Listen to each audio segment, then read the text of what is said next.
impact that we have on each other. The words we choose, the way we relate to each other, taking responsibility for checking out, making sure that the message is being received. I see that you're nodding at me. I think, oh, good. I think that means she understands me.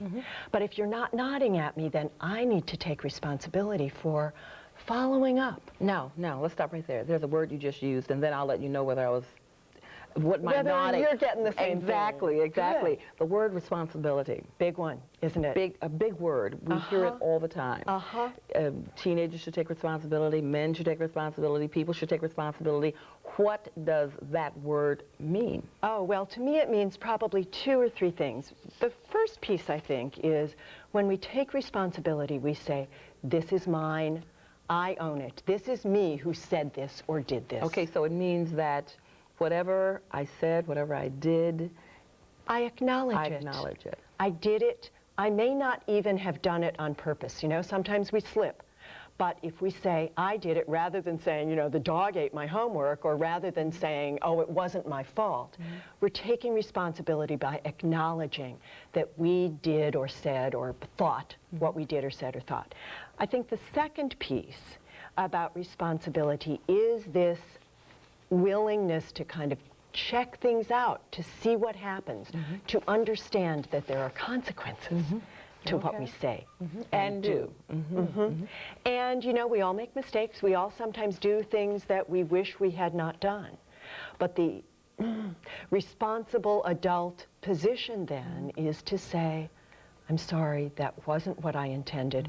What can I do to make good? Right. So I think there are those 3 parts: ownership, checking things out, and then following through with whatever the consequences are. Does that make sense with your That makes a lot of sense. That makes a lot of sense, because when I hear people say all the time, you need to be responsible, take responsibility, and then they're not, and they don't know what that word means. Well, right, that and we use one labels. simple word. Yes. We say, oh, well, she's so irresponsible. Irresponsible. What does that mean? What does it mean? If we are careful about our communication, then we're going to be looking instead at, what did a person do that made me conclude she's irresponsible? What's my reaction? What do I think or feel as a result of that? And then a person's background can have a lot to do with how that person is defining a word. We can never escape it. What are you thinking of in particular when you say background and defining just your a whole word? your whole experience, your how that's so you just did to me. What do I mean? What do you mean? Or what do I mean by Take background? responsibility for background. Exactly. Jenny. You know, that's interesting, because now I have to define for you what background means. You know, that's interesting too, because a lot of times we think we're communicating. I will say something, you will say something, and we will be miscommunicating because what I used, the words I used, you did not have the same meaning. Sure. Okay. Or sometimes even when we think we have the same meaning, we discover later that we don't. For example, my partner and I have a famous story of one night we were heading off in different directions, and we said, I'll meet you for a quick dinner at the cheap Mexican restaurant. I went to one Mexican restaurant and she went to another Mexican restaurant. We each waited there about 20 minutes and then switched and missed each other again. But what happened was we had this assumption that we both meant the same thing by cheap Mexican restaurant. It's interesting, because the word cheap, you could have said inexpensive, or you could have said frugal, and cheap could have had a different connotation. That's right. Depending if on... I call you cheap, it means something a lot less, neutral than if I call a restaurant cheap. I mean, it sounds like a blaming kind of thing. Or something, right, exactly. Sure, and that's about that labeling thing. Yeah. But background, you talked about...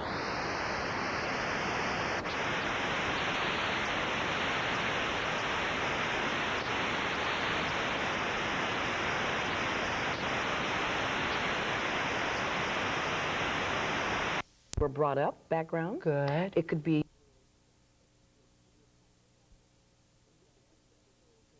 met, background. It could be adversities in your something life. that happened to you. So the word background can mean a lot of things. Absolutely. And all of that comes into play in the ways that we communicate with each other. Exactly. And we need to acknowledge that. We need to acknowledge that you're different from me. I don't know where you grew up. I grew up in Milwaukee, Wisconsin. Oh, I've been to Milwaukee, Wisconsin. Have you really? Yes, I lived in Eau Claire, Wisconsin. Oh, but that's another goodness. Well, that's show. over on the other side of the state, but don't go there. Okay. Right. And so when I say you guys, for example, that's my plural for you. Here in the South, they say y'all. Right? And in the East, they say "yous guys." Use or Now, use guys. Yes, in right? California, they would say "you guys." Right. So it depends. And we need to be careful not to give offense. I do a lot of work with international workshop participants. I Yes, work with the World Bank, the International Monetary Fund. Here we are in the metropolitan area, which has this huge number of immigrants from South Asia, from East Asia, from South and Central America.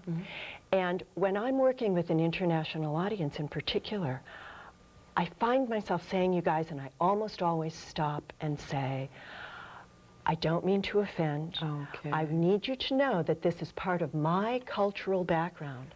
It's part of how I grew up, and Okay. sometimes it just slips out. Okay, and that could be what we call colloquialism. Sure. Okay. Absolutely. And a lot of people may not know what that means, but it's a step from standard communication. Good. And depending on how familiar you are with people, and they didn't have to be people from another country, it could have been people here in this area. Absolutely. If you say you guys or use guys or whatever, if you're talking to women here in this Some women area, will take offense at that. Okay, and then that's why what you're doing is so important, because you're making people aware of what words. You know, there's a poem that I'm sure you know, Sticks and Stones. Sticks and stones may break my bones, but names will never hurt me. Or words will never hurt me. And yet, I think names and words do hurt. I think it's very important for us to be aware of the power that lies in words. People who believe in one God say that God gave us the power to name the animals. Well, that's an understanding from the very beginning, that naming something gives us some power over it. Yes. And people who are within a group can use words for calling that group, naming that group, that people who are on the outside of the group can't use. And two, it depends on who gave the people in the group the name in the first place. Right, or who claims it. Who claims it. How we take it back. Yes. But in the work environment, we sometimes get ourselves in trouble because of a couple of things. You know, one is we're not paying attention to other people's differing expectations or differing needs. That's a good point. That's a good point. That's a good point. And especially in an internationally flavored area like this, it's a dangerous thing to do. I wonder, though, if people in the area realize how international this area really is. How could we miss it? Well, just if you were to stay in your own pocket, your own little environment, and don't venture out for reasons of unfamiliarity. You don't get to be familiar with other people, or think that you don't have to be familiar with others. It's just like people who speak English going to other countries and wondering why everybody does not speak English. Yeah, right. But here you go to McDonald's, you go to 7-Eleven, you ride the metro. You can't miss it. You and I can't miss it. And that's where I think people need to understand, especially people who come to the area. We come into the area, we see so much, but we don't see that other people don't see what we see. Well, sure, and think how hard it is. When we cannot communicate in words, we're stuck. A baby can't communicate in words. A baby cries, and its mother and its father and its brothers and sisters want to be able to help the baby, and so they do. If an adult cannot communicate in words, the adult, unfortunately, cannot presume on that much loving attention from other people. If you're traveling, if I'm traveling in another country, when I was traveling in China, I could not read a word on a sign. You know, I have experienced that in Israel. Sure, of course. And in Greece. Oh dear. I'm sorry, I'm dropping my papers here. That's okay, they're not going to go anywhere. They're not going to go anywhere. I've got these questions I want to ask you, but I can empathize with you there. It's like being illiterate. We're so limited then. We can't do what we want to do. It's frustrating, it's depressing. I think the same happens with people who have, for whatever reason, been unable to develop their real command of even our own language. Yes. People who can't identify what they're thinking or feeling and articulate it in words, I think act out in ways that are inappropriate and violent sometimes. Yeah, but we're and I want to go to that point again. We're bombarded with all kinds of words, and they have different meanings. We have different code words. How would you define code words? Oh my gracious. Let's see. Well, there are lots of code words. For example, if I say inner city or urban, I may mean two slightly different things, but I am marking or coding the people or the situation that I'm talking about. If I say suburban, the next word somebody probably expects is mom, you know, or station wagon. That's right.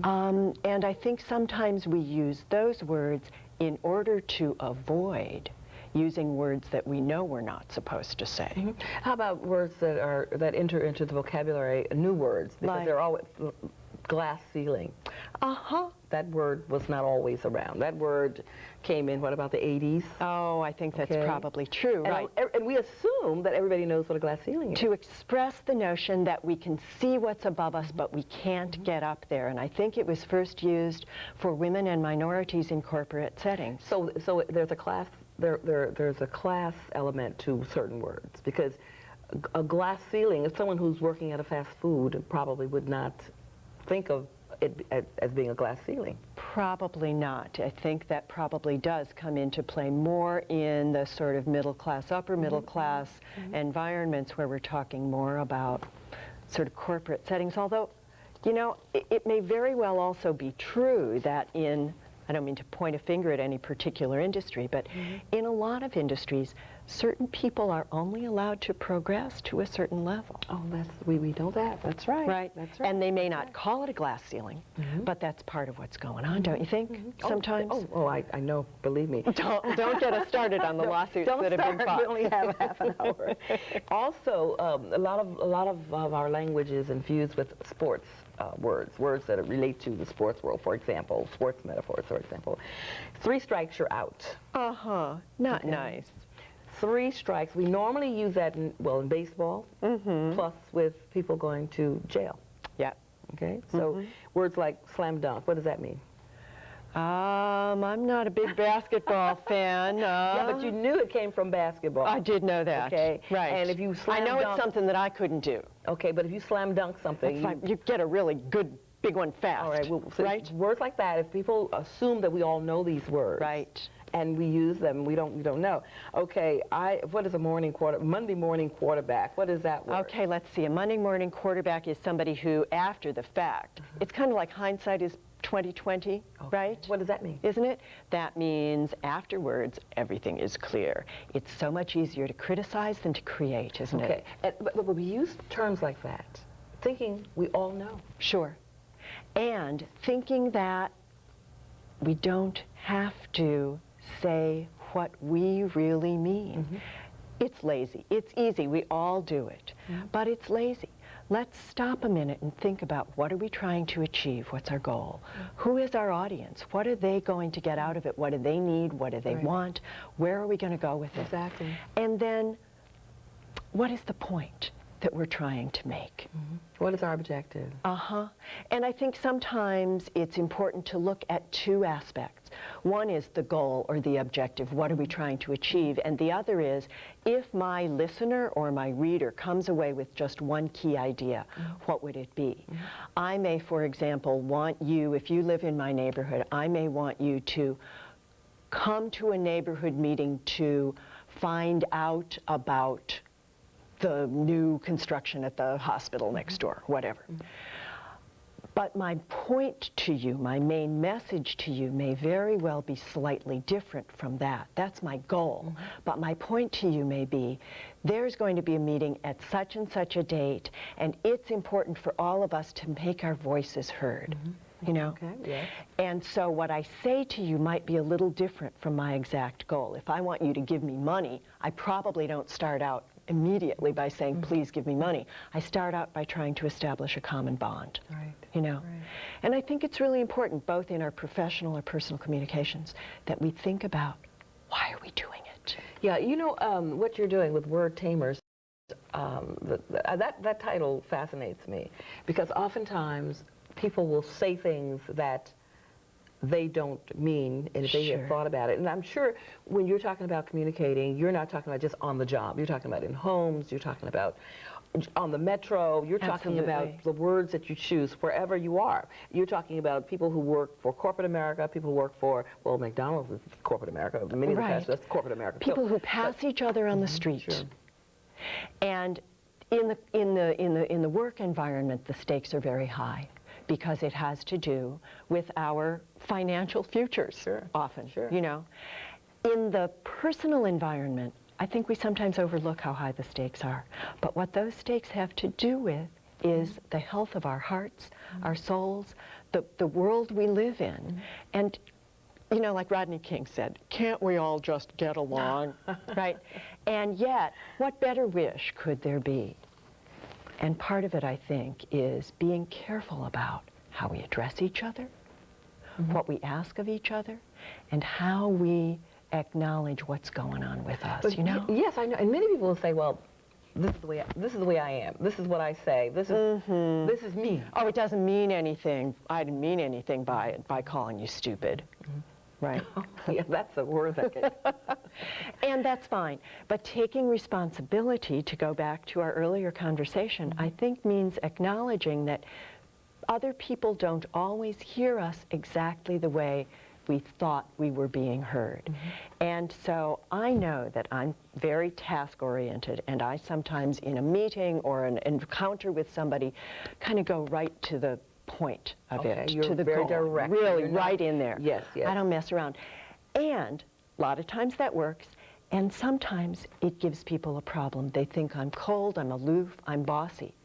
And I need to take responsibility for that. Sure, it is the way I am. Does it always work? No. So what I need to do is take responsibility for checking out, how is this communication going? What's happening with this other person? Do I want them to give me exactly what I want? Sure, of course I want to. But I'm not 3 years old anymore. And I know that I need to meet you at least halfway. And if you're an adult, you're doing the same thing. We're not just sitting there waiting, saying, oh, well, this is me, and you can like it or leave it.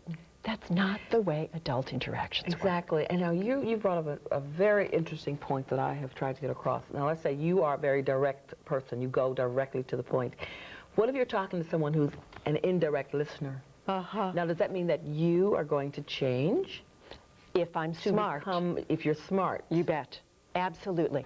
If I'm smart enough, sensitive enough to see that I'm not getting across to the person, then I'll either ask a question or try a different tack to see what's going on. Exactly. Because if I'm not getting across to you, I'm not going to have my needs met, my goal achieved, my point made. Right.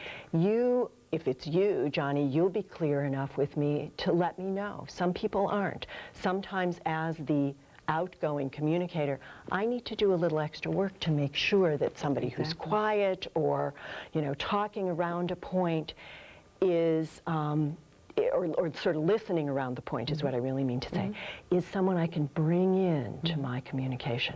But in order to do that, sometimes I have to enter into their space. Don't you find that I happens? find that, yes, and that gets back to words being power. The more words you have at your command, the more power you have. And the more you're able to tame your words. What do you think about that? Sure, and it's not just about how many words, but it's about how we shape them, how we present them. It's not usually best for a listener or a reader to have to hear everything I know about a subject. Right? Yes.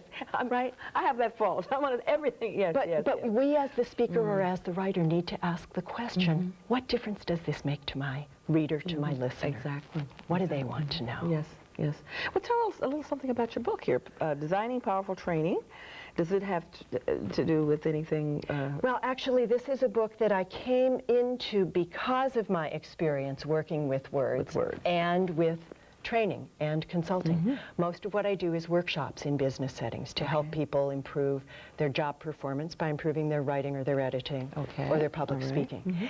And my colleague Michael Milano, who's the great guru of training, really understands that in order to be effective in a training environment, in a workshop setting, it's important to be clear about what are we trying to achieve? How do we want people to perform on the job? Lots of trainers and teachers, I think, start out with, what do I think they need to know? That's a good point. You know, Yes. and that's the equivalent of, what do I want to tell my audience?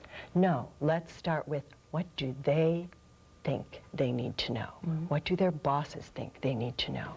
And then work toward that. So the connection really is on that level of goals and objectives.